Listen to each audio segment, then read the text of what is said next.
Natural hair colour కోసం చూస్తున్నారా? అయితే Anoos henna and black expert వాడండి. నమస్తే రమ్మగారు. నమస్తే చే. చందమామ కథ ఏదైనా చెప్పుకుందామండి. ఫలించిన కళ. బాగుంది రమ్మగారు. కళలు ఫలిస్తాయి కదా జయ అప్పుడప్పుడు కదా. కొన్ని అసలు గుర్తుండవు, రోజు వచ్చేస్తుంటాయి మనకి. అవును. కానీ కొన్ని కళలు వెంట పడతాయి, ఏదో ప్రత్యేకమైన కళగా కనపడుతుంది. ఒక్కొక్కసారి ఎప్పుడో మనకు సంతానం కలగబోతుంది, కలిగే సమయం వచ్చినప్పుడు కొంతమందికి పువ్వుల తోటలు, పళ్ళ తోటలు అలాంటివి కళ్ళలో కనపడతాయి. పువ్వులని పళ్ళ తోటలు కనపడితే పిల్లలు పుడతారనమాట. పువ్వుల తోటలు కనపడితే ఆడపిల్ల, పళ్ళ తోటలు కనపడితే మగపిల్లలు, అలా చెప్పేవాళ్ళు ఊళ్ళల్లో, చెప్పుకునేవాళ్ళు.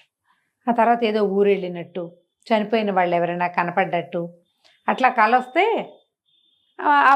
పెద్దవాళ్ళు చెప్పే ప్రయోజనాలు ఏవో ఉంటాయి. ఈ కళకి ఇలాంటి ఇది ఫలితం ఉంది అని స్వప్నశాస్త్రం ఒకటి ఉందట. ఎలాంటి కళ వస్తే అలాంటి ఫలితం వస్తుంది. త్రిజటా స్వప్నం చెప్పుకున్నాంగా మనం. అట్లా అయితే ఈ కళ చెప్తాం.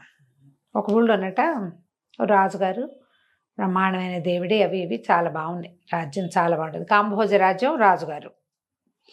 రాజుగారికి ఎవరో 2 అపురూపమైన వజ్రాలు తెచ్చి ఇచ్చారు. ఒకసారిగా పై వాళ్ళ నుంచి వచ్చేవాళ్ళు బహుకరించారు. ఆయన 2 ఉంగరాలని 2 వజ్రాలని ఉంగరాలు చేయించుకుందాం అనుకున్నారు. ఆ ఊళ్ళోకెల్లా అతిపెద్ద కంసాలి కొట్టు ఒకటి ఉంది. ఆ కంసాలి గారే ఈ రాజుగారికి బంగారపు వస్తువులు చేసేది. ఆయన్ని పిలిచి రాజు ఏం చేశారు, ఈ 2 వజ్రాలు ఇచ్చి 2 మంచి ఉంగరాలు చేయించండి అని దాని సైజు ఇచ్చారు. ఈయన కొట్లో రాఘవుడు అని ఒక కుర్రాడు పనిచేసేవాడు. మంచి చకమాగా ఉండేవాడు, చాలా చురుకైన వాడు. అయితే ఈయన ఆ వజ్రాలు 2 కుర్రాడికి అప్పచెప్పి, రాజుగారి సైజులో ఉంగరాలు చేయాలరా, ఈ పని నువ్వు చెయ్యి అన్నాడు. చేస్తానన్నాడు. వాడు ఆ పూట ఏమైంది, ఆ పూట రాత్రి బాగా నిద్రపోలేవాడు, కొంచెం నిద్ర వస్తుంది.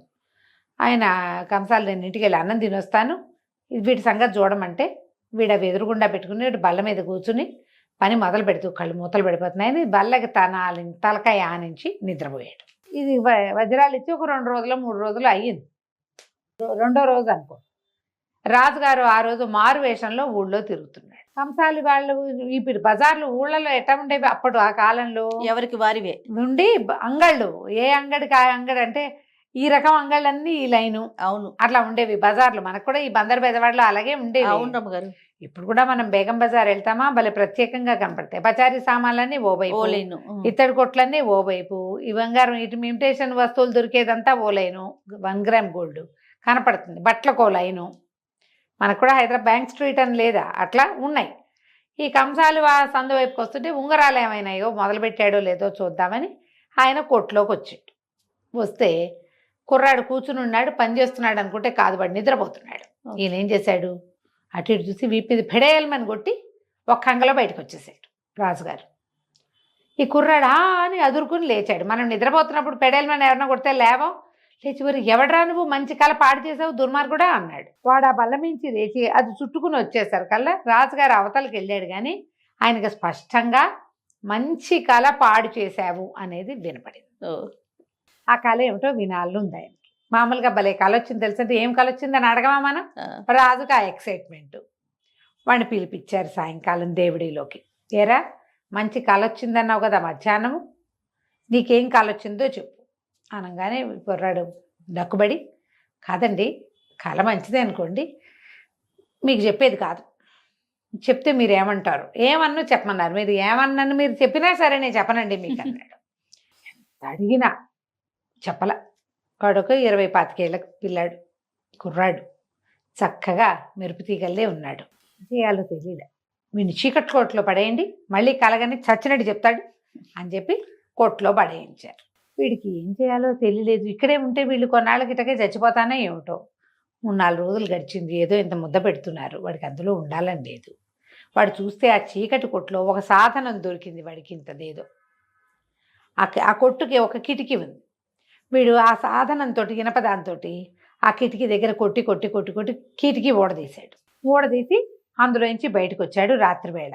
ఓకే, బయటకు వచ్చి చూస్తే ఆకలి చచ్చిపోతున్నాడు, ప్రాణం పోతోంది వాడికి. పొద్దున ఏదో ఇంత పెట్టారు, మర్నాడు పొద్దున మళ్ళీ వాళ్ళు పెట్టేదాకా కిరకిరలాడిపోవాల్సిందే. పైగా ఇదంతా తవ్వాడు కాదు, శారీరక శ్రమకి పిచ్చి ఆకలి వేసేస్తాం. పహరా సైనికులు కనబడేసరికల్లా అమ్మో అని ఇంకొక భవనంలోకి జొరబడ్డాడు. జ్వరబడి గబగబా మెట్లు కనబడితే మెట్లు చకచక ఎక్కేశాడు. తలుపు ఏదో తీసుంటే చిటుక్కుని లోపలికి వెళ్ళిపోయి తలుపేసేసుకుంటాడు. దాక్కున్నాడు. అటు ఇటు చూస్తే మంచం మీద ఒక అమ్మాయి పడుకుని ఉంది. యువతల పెద్ద మేజా బల్ల మీద ఒక డ్రాయింగ్ టేబుల్ లాంటిది ఉంటాయి కదా, ఆ టేబుల్ మీద అన్నము పప్పులు ఉప్పులు ఏమిటో పెట్టున్నాయి. ఆహారం కొంచెం వాసన వస్తుంది గాలి వచ్చినప్పుడు. అబ్బా ఏదో ఆకలిస్తుంది తినేసేద్దామని దీపం పెద్దది చేసి చూస్తే వాడికి తెలిసింది పడుకున్నది రాజకుమార్తె. చల్లగా ఆ మేజా బల్ల దగ్గర కూర్చుని కంచం కిందకి దింపుకొని అన్నం ఆల్రెడీ ఏవో కూరలో అవి వేసున్నాయి, పక్కన గిన్నెల్లో బోల్డ్ పెట్టున్నాయి. అన్నీ ఒకదాని వెనకాల ఒకటి వంపుకొని శుభ్రంగా తినేసాడు. కడుపు నిండా అన్నం తిన్నాడు. అన్నం తిని లేవబోతుంటే ఆ బల్లకి కాలు దగ్గర భళ్ళుమని శబ్దమైంది. గిన్నెలు పడ్డాయి. అదాటన రాకుమార్తె నిద్ర లేచేసింది. ఎవడరా నువ్వు అంది.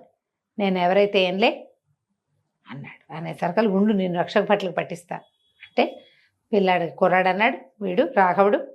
ఆ పట్టించు, మీ నాన్న చేతిలో ఎటకు చచ్చేవదాన్ని వాడినే నేను. చచ్చే ముందు నీకు ఒక మాట చెప్పిపోతాను, నేను నిన్ను ఎంత ప్రేమిస్తున్నానో నీకు నేను చెప్పలేను అన్నాడు. ఓరిని. రాజకుమార్తెకి నవ్వొచ్చింది. ఇప్పుడేగా చూసేవంది. కాదులే నేను ఎప్పుడో చూశాను నిన్ను అన్నాడు. అనేసరికల్ అప్పుడు కొంచెం పరిశీలించి చూస్తే సన్నగా రేవటల్లో ఇంత ఎత్తునున్నాడు. ముక్కు మొహం బాగుంది. వాడి జుట్టు గిట్టు బాగున్నాయి. మాట కూడా బాగుంది. వాడికి ఇంప్రెసివ్గా మాట్లాడాడు. ఆడపిల్లలకి అట్లా వేసి మాట్లాడే వాళ్ళంటే ఇష్టంగానే ఉంటుంది. నవ్వింది. అన్నీ తిన్నావా, ఇదిగో ఇది కూడా తాగాని, అక్కడ ఏదో తాగడానికి ఒక రావక ఉంటే అది ఇచ్చింది, అది కూడా తాగాడు.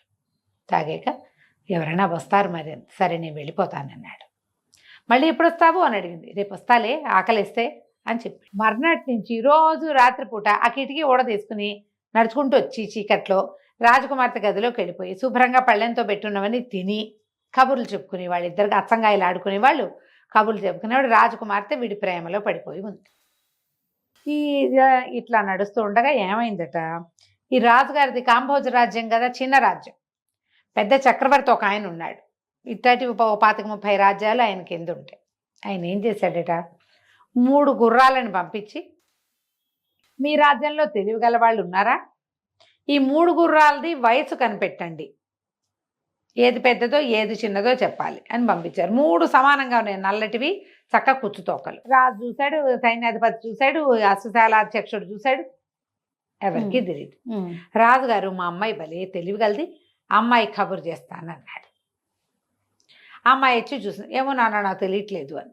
కానీ పిల్ల తెలివిగలది, పట్టేసింది. ఏం చేయాలో తెలుసు దానికి, కానీ చెప్పల.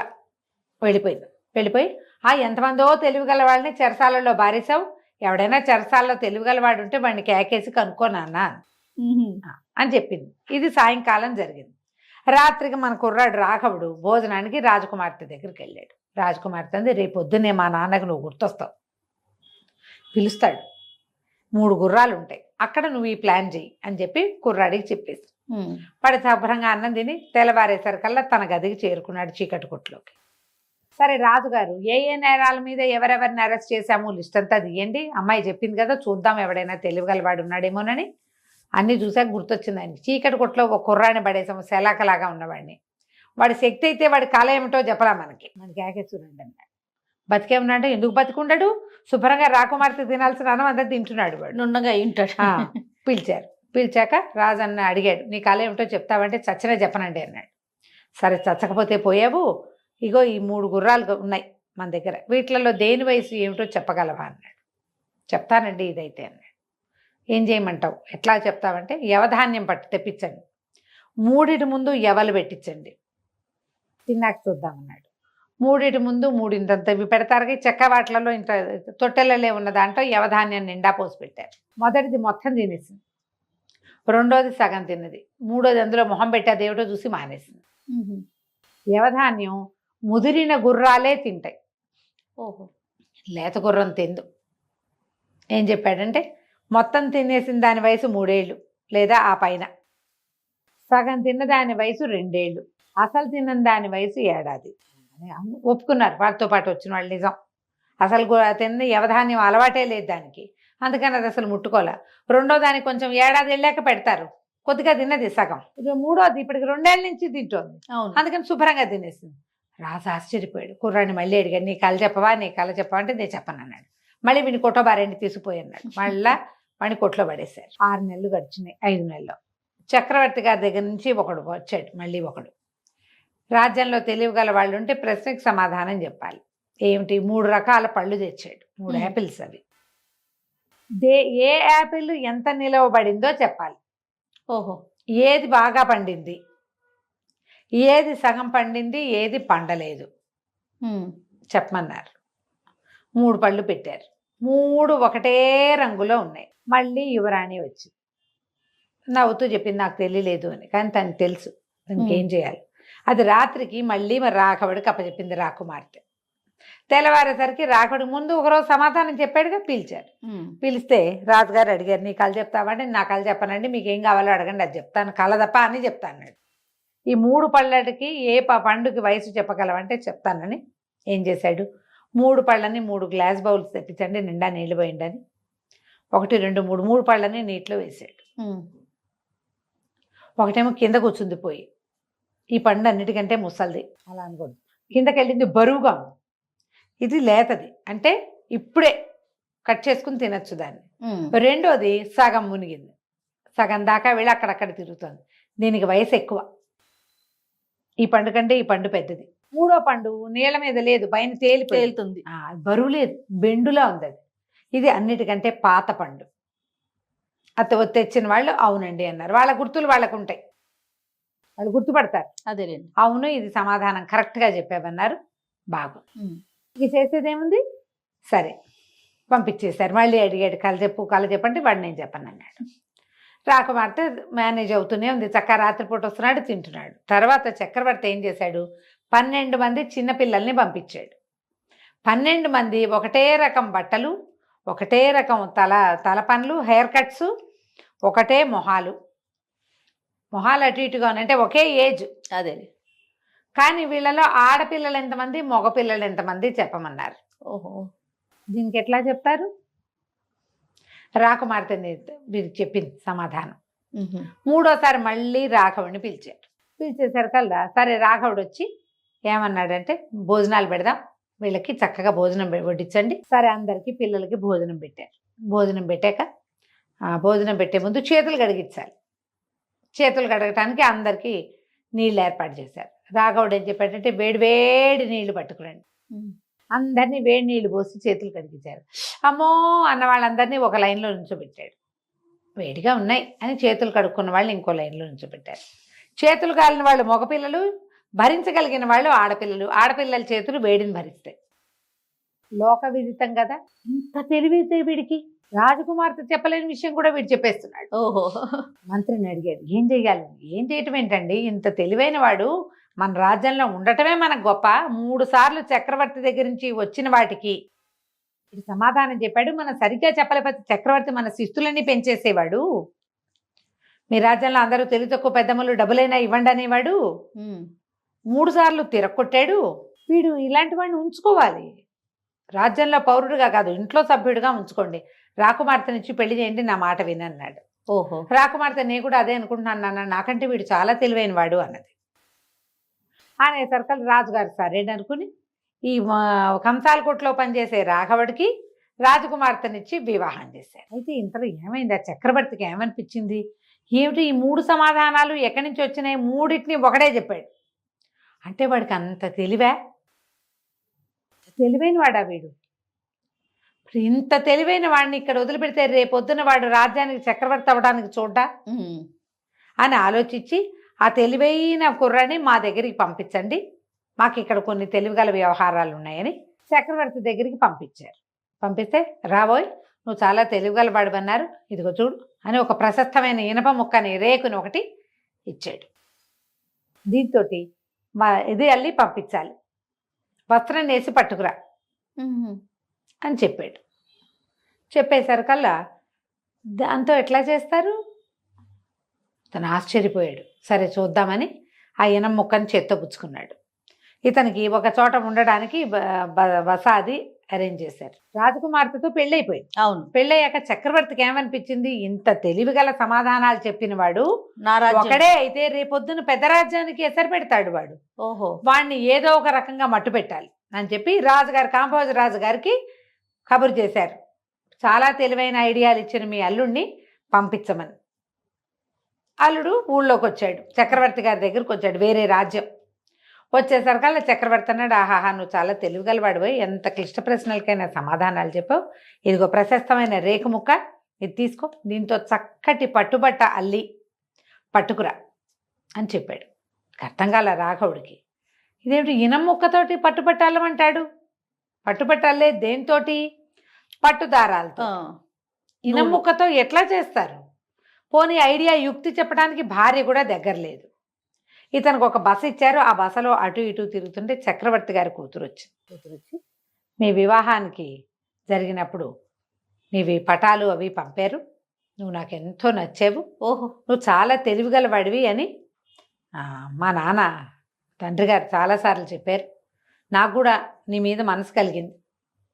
ఇప్పుడు మా తండ్రి పెట్టిన దానికి నీకు ఒక ఐడియా ఇస్తా అని చెప్పి ఏం చేసింది, ఒక పట్టు సంచిలో గుప్పెడు దోసెడు ఇసకపోసి పట్టుకొచ్చింది. ఇదిగో దీంతో దారాలు చేసి ఇవ్వమను, ఇసుకతోటి సరిపోతుంది అని చెప్పి ఆ పట్టు వస్త్రంతో కుట్టిన చిన్న గుడ్డ సంచిని ఇతని చేతిలో రాఘవుడి చేతిలో పెట్టి వెళ్ళిపోయి. మర్నాడు రాఘవుడు చక్రవర్తి దగ్గరికి వెళ్ళాడు. ప్రభు మీరు చెప్పిన పని చాలా సులువండి, ఇదిగోండి 2 గుప్పెళ్ళ ఇసుక, దీంతో మీరు దారాలు నేయించి ఇవ్వండి. దారాలు తీస్తారు కదా, దారం వడుకుతారు. ఏం చేస్తారు, మన పత్తి నుంచి దారం ఉడికి తీస్తారు, నూలు ఉడికిస్తారు. ఈ ఇసుక నుంచి మీరు దారాలు కనుక ఉడికించి ఇచ్చారంటే మీరు చెప్పిన పట్టు వస్త్రం ఇనం ముక్కతోటి నేను నేస్తానండి అన్నాడు. అనేసరికి రాజు తెల్లపోయి, అదేమిటి ఇసుకతో దారాలు ఎట్లా వస్తాయి అన్నాడు. మరి పట్టు వస్త్రంతో వస్త్రం ఎట్లా వస్తుంది, ఇనప ముక్కతోటి పట్టు వస్త్రం ఎట్లా వస్తుందండి ఇనం ముక్కతోటి అనేసరికి రాజు కనిపించింది, అమ్మో ఒకటి చాలా తెలివి కలవాడు అనిపించి మంత్రి కేసు చూశాడు.